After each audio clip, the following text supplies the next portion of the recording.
The Lancaster family's annual executive summit was a spectacle of wealth and legacy, held on the top floor of their San Diego headquarters, a glass-walled space overlooking the marina.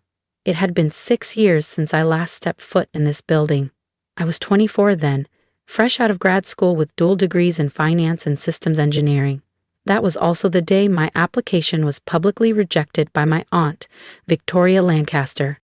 Today, I returned, not as Ava Chen, the dismissed outsider, but as CEO of VXC Holdings, quietly the Lancaster Group's largest client, funneling over $60 million, 0 cents, a year through their logistics division.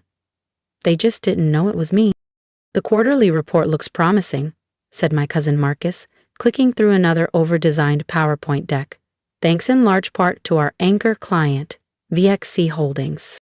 I sipped my espresso to mask the grin tugging at my lips. I remembered Marcus's voice from 6 years ago. "Come on, Ava. You're smart, but you don't really belong in a place like this. Family loyalty and pedigree matter here." Victoria beamed proudly. "Excellent analysis, Marcus. This is why we keep leadership in the bloodline." In the bloodline. I glanced down at the real numbers on my tablet. Data quietly pulled from internal files through a friendly whistleblower. Marcus had been falsifying performance metrics for nearly a year. Losses hidden, shortfalls patched. The only thing keeping Lancaster Group alive was my company's contracts. "Michelle?" A soft voice drew my attention. Victoria's assistant, Mila, gestured toward the boardroom doors. "They're ready for your presentation." I rose, adjusting the lapel of my deep navy suit. Tailored, precise. A stark contrast to the off-rack dress I wore when I begged for a seat here years ago. Back then, Victoria had said I didn't look like Lancaster material. As I reached the podium, Marcus's voice echoed across the room. "Ava, what are you doing here? This is a closed board meeting." I looked across the long mahogany table, pausing on each puzzled face. "I'm here on behalf of VXC Holdings. We need to renegotiate several contract terms before renewal." The room stilled. Victoria narrowed her eyes. "That's not how this works. VXC always sends a representative from the external group." I smiled. "They do? And you're looking at her." Silence. Marcus looked like he'd forgotten how to blink. My cousin Elise dropped her stylus. The weight of realization crept across their faces. "That's not possible," Victoria choked. You run a small startup. We did a full background check." I tapped my screen, projecting my own slide deck. "This startup was a front. VXC Holdings, formerly Vega X Consulting, is mine. I've owned and run it for the past 6 years." Gasps broke the silence. And just like that, the girl they dismissed had become the woman their empire now depended on. The first slide lit up with clean-cutting clarity. VXC Holdings audited financials. Annual revenue, triple that of Lancaster Group. Offices in 12 countries. A global footprint that dwarfed their regional presence. And beneath that, a client list featuring 9 Fortune 500 companies. I heard someone gasp. "No." Marcus lurched to his feet, visibly pale. "That's not possible. You can't be—" "Can't be what?" I asked, voice steady. "The same woman you mocked at the internship mixer? The niece who wasn't Lancaster enough? Or the owner of the company currently keeping your books from bleeding red?"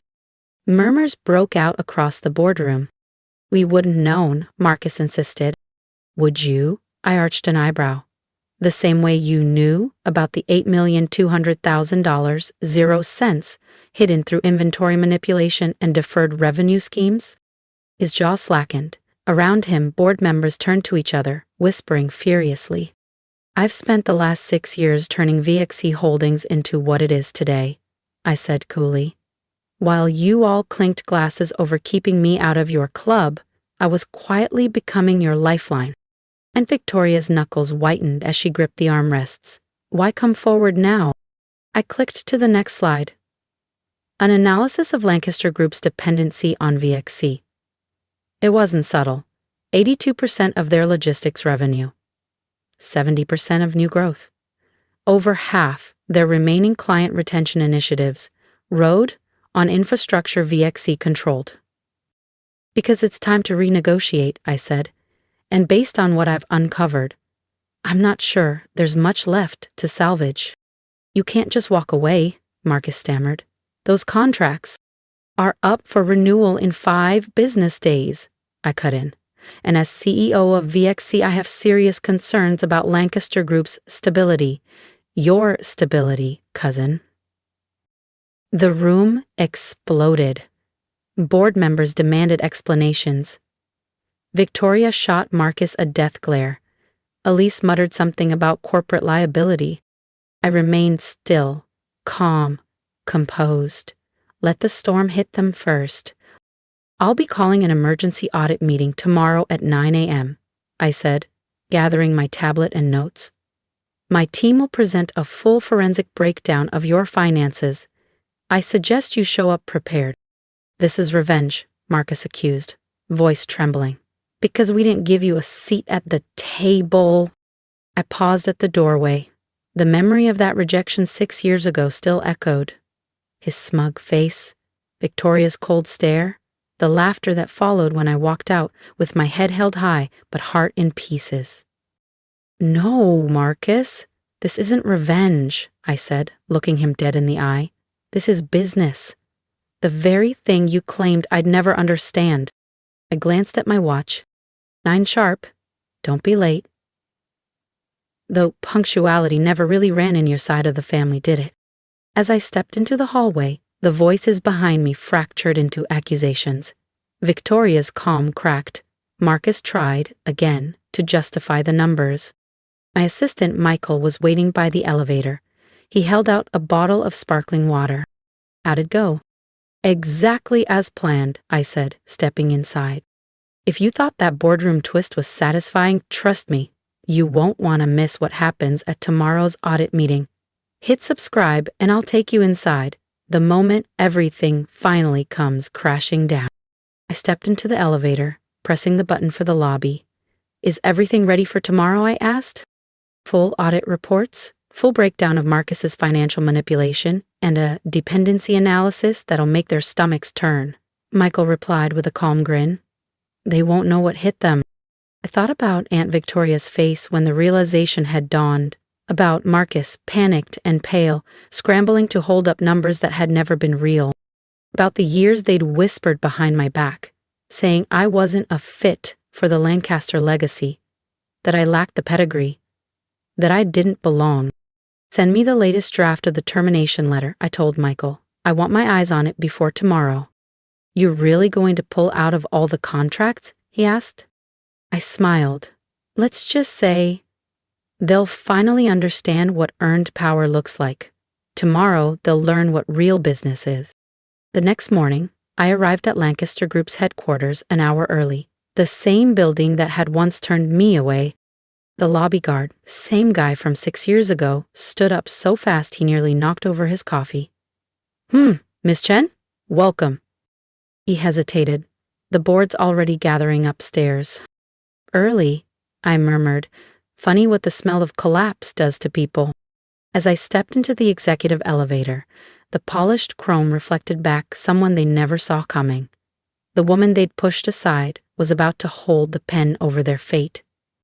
The boardroom was packed when I entered. Silence blanketed the air. Victoria sat at the head, her presence hallowed. Marcus sat hunched beside the corporate lawyers, flanked by tension and denial. Independent board members were already whispering, brows furrowed over printed summaries. Behind me, my team of analysts filed in, all handpicked, all quietly embedded over the past 5 years, collecting data while the Lancaster heirs played legacy games. I stood at the podium. Good morning, I said smoothly. Shall we begin? Ava, Victoria said, her voice stripped of its edge. Before we get into this, maybe we could speak privately. I tilted my head slightly. I think we've had enough private family conversations, don't you? I nodded toward my team. Distribute the reports, please. Papers rustled like storm winds. Then, the sharp sounds of gasps. One board member swore under her breath. This can't be right, muttered a director, flipping pages. These losses? These numbers? Oh, they're accurate, I confirmed, pulling up my presentation. Let's start with the creative accounting, shall we? I looked at Marcus. Would you like to explain how over $8 million in losses were tucked under miscellaneous operational expenses? His lawyer began to object, but I raised a hand.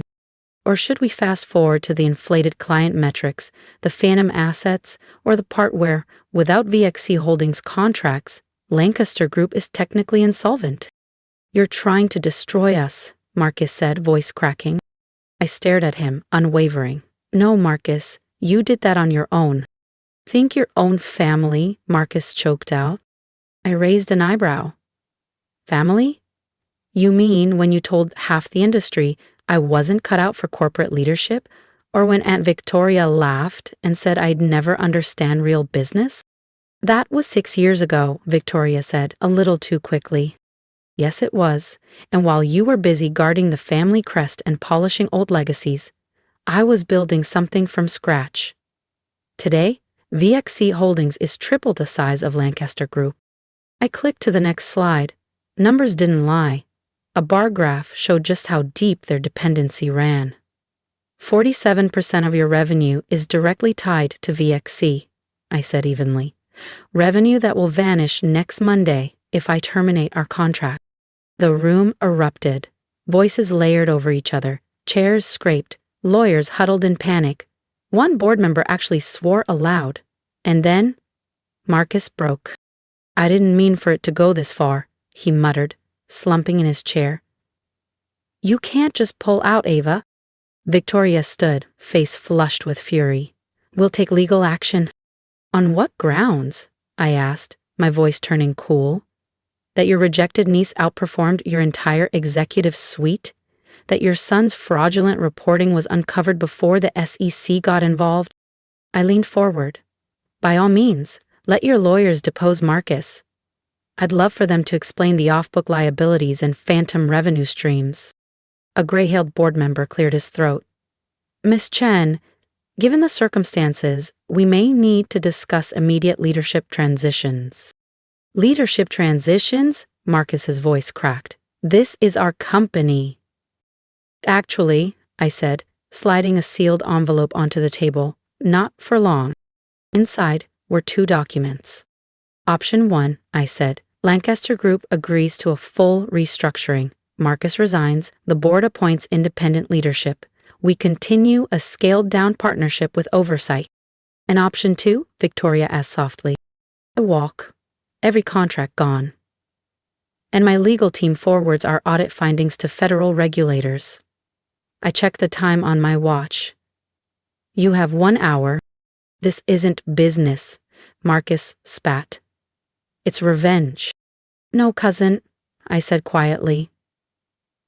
It's exactly what you said business was. Ruthless, merit-based, and only for those who can prove they belong. I gathered my tablet, my notes, my silence.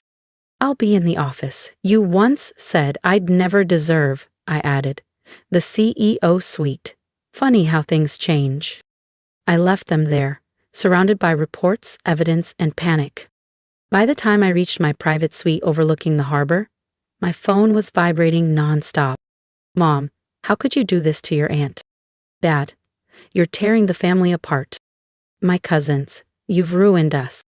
I ignored them all. Instead, I opened a dusty folder buried in my inbox. The rejection email Victoria had sent me 6 years ago.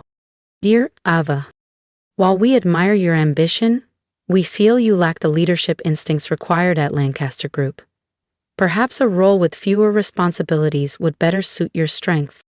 I smiled and clicked Archive. Sincerely, Victoria Lancaster. I printed the old rejection email and placed it on what would soon be my new desk. The board, now staring at undeniable evidence of Marcus's fraudulent reporting and the company's heavy reliance on VXC Holdings, had only one rational path forward. Accept my terms, or lose everything. By sunset, it was done. Marcus resigned, his exit as quiet as it was overdue. Victoria, stripped of her influence, was pressured into an early retirement that no one in the room tried to fight, and Lancaster Group, once a fortress of nepotism and old money pride, would be restructured under my oversight. The family empire they once claimed I wasn't fit to join would now report to me. Michael stepped in just as the final papers were signed, a bottle of chilled champagne in hand. "Congratulations," he said with a grin, "on your very elegant takeover." "Not a takeover," I replied, watching through the window as Marcus and Victoria quietly packed their offices into cardboard boxes. "Just business, the kind they told me I'd never understand." My phone buzzed again. Dozens of unread messages. "Mom, you didn't have to humiliate them." "Dad, this isn't how family handles conflict." "Cousins, we grew up together. How could you?" I typed one message to the family group chat and hit send. "Don't worry about the family name. Lancaster Group is finally in qualified hands." Then I set the phone down and turned back to the window, watching the Pacific fade to orange and gold as the sun sank behind the skyline. A new kind of peace settled over me. Not the peace of approval or recognition, but the clarity of earned power. Because sometimes success isn't about getting the job you begged for. It's about building something so undeniable that they're forced to sit across the table and negotiate with you. And sometimes, the best revenge isn't revenge at all. It's becoming their boss. Victoria had been right about one thing, though. I wasn't qualified to work at Lancaster Group. I was qualified to own it. Hey, before we dive into anything else, how was your day? Really? I know we don't always ask each other that, especially in a world moving this fast, but I'd love to know. Drop it in the comments. Good, bad, somewhere in between. I'm listening. Because sometimes just being heard is the first step to feeling seen. And if you've made it this far, I want to thank you, not just for listening to my story, but for walking through every hard-earned lesson with me. When I was told I wasn't good enough to sit at their table, I didn't fight for a seat. I built my own table, and eventually, they had no choice but to stand around mine. So now, I want to hear from you. Have you ever been underestimated, overlooked, or shut out by people who were supposed to believe in you? Tell me how you kept going anyway. Or tell me where you are now, and I'll cheer you on like no one else did. Because if there's one thing I've learned, it's that quiet strength makes the loudest impact. If any part of this story resonated with you, hit that subscribe button. Not just to support me, but to support yourself. Because stories like this aren't just about revenge or power plays. They're about finding your voice, honoring your worth, and rewriting your place in the world. Here's what I know now. You don't need permission to begin. You don't need approval to grow. And you definitely don't need anyone's blessing to become who you were always meant to be. So go ahead, archive that rejection, build what they said you couldn't, and when they finally recognize you, make sure it's because you refused to disappear. Until then, I'll be right here, sharing stories like mine and waiting to hear yours. Because sometimes, the best success story starts with a no you turned into power.